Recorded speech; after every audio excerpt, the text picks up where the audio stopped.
don't install NVIDIA 610.88 just because it's the latest driver. New drivers can fix issues, but they can also change FPS, lows, frame times, and how smooth your game actually feels. So in this video, I tested the latest NVIDIA 610.88 driver against the previous 610.74 driver in Fortnite using Capframe X. And before you update, this comparison is worth watching because the average FPS is only one part of the story. So if you like real benchmark testing instead of trust me bro driver advice, drop a like, subscribe, and comment below which NVIDIA driver you're currently using. For the methodology, I kept this test focused. Same PC, same Fortnite settings, same benchmark method, and the results were recorded using Capframe X. First, let's start with the latest NVIDIA 610.88 driver. On this driver, Fortnite reached an average of 325.5 frames per second with a max FPS of 535.4 frames per second. The P1 result was 193.1 frames per second.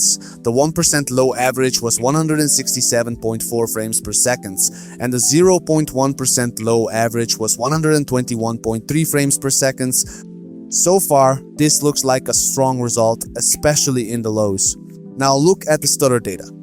Capframe X shows 39.96 seconds smooth, which is 99.9%, and only 0.03 seconds of stuttering, which is 0.1%. That's very clean. The frame time graph also looks mostly controlled, but there is one noticeable spike near the end of the run. So 610.88 is not perfect, but overall, the result is looking pretty solid. The interesting part is the GPU and CPU load behavior. Both lines are moving around that mid-range area and the system looks active without going completely wild. The CPU load has some movement and the GPU load stays fairly consistent for most of the run. So at this point, 610.88 looks like it may actually be a decent update. But before calling it the winner, we need to check the previous driver, because this is where driver benchmarks usually get surprising. Now let's move to NVIDIA 610.74, the previous driver. With this driver, Fortnite reached an average of 305.5 frames per second. The max FPS was actually higher at 550 frames per second, which is interesting because max FPS alone makes 610.74 look strong, but max FPS is usually the most misleading number in a gaming benchmark. It's like flexing one perfect moment while ignoring the rest of the match. The P1 result on 610.74 was 163.8 frames per second. The 1% low average was 138.9 frames per second, and the 0.1% low average was 83.6 frames per second. And this is where the comparison starts separating. The average FPS is lower than 610.88, but the lows are also noticeably weaker, especially the 0.1% low. That 0.1% low is the number you feel when the game has those tiny dips, micro hitches, or that weird heavy feeling during fast movement. Stuttering on 610.74 was also slightly worse. Capframe X shows 39.92 seconds smooth, which is 99.8%, and 0.08 seconds of stuttering, which is 0.2%. That is still not terrible.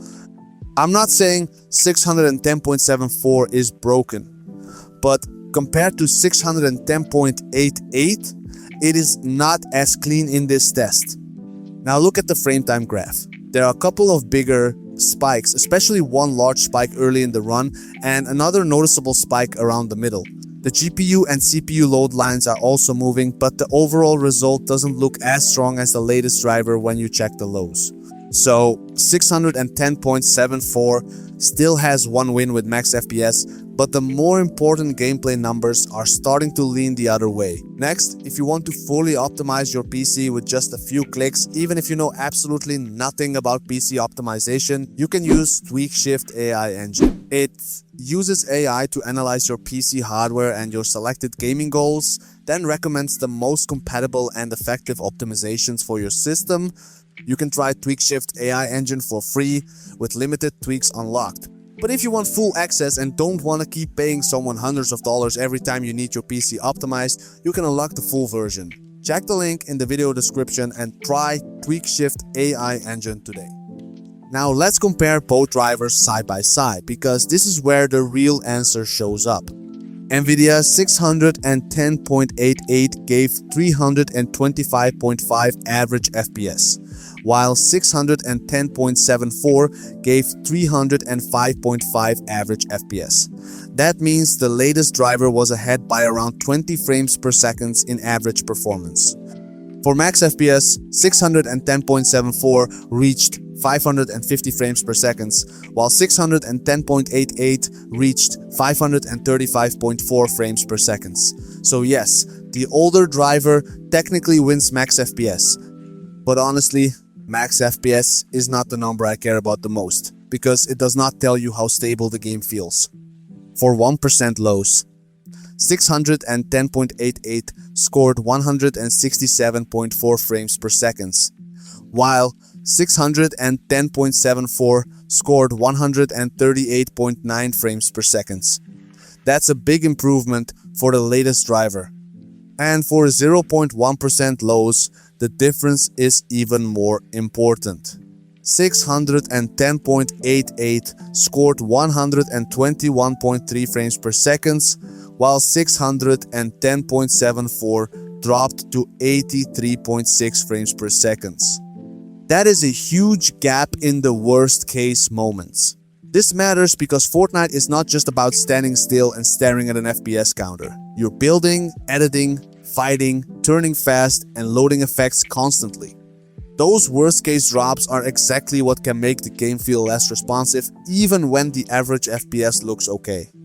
For stuttering, 610.88 had 0.03 seconds, while 610.74 had 0.08 seconds. Both are low, but 610.88 is cleaner. Smoothness was also slightly better on 610.88, with 99.9% smooth compared to 99.8% smooth on 610.74. Again, not a massive night and day difference, but when you combine it with the better average FPS and much better lows, the latest driver starts looking like the stronger option. So here's the real story. NVIDIA 610.74 had the higher max FPS, but 610.88 had better average FPS, better 1% lows, much better 0.1% lows, and lower stutter time. And for actual gameplay, I would rather take stronger lows and cleaner consistency over one higher max FPS spike. My final answer is simple. For Fortnite on this test PC, NVIDIA 610.88 is the better driver. It gave more stable performance overall and handled the low-end FPS much better than 610.74. But I still wouldn't say everyone should instantly update without testing, because every PC can behave differently depending on GPU, Windows version, background apps, and game settings. If you're currently on 610.74 and Fortnite feels smooth, you don't need to panic. But if you want better average FPS and stronger lows, 610.88 looks worth testing based on this benchmark. Just don't judge the driver by max FPS only. Check the lows, frame times, and stutter data. That's where the real performance story is. Drop a like if this benchmark helped, subscribe for more real PC optimization tests, and comment below which NVIDIA driver you're using right now. Are you staying on 610.74 or are you updating to 610.88? Thanks for watching, and I'll see you in the next one.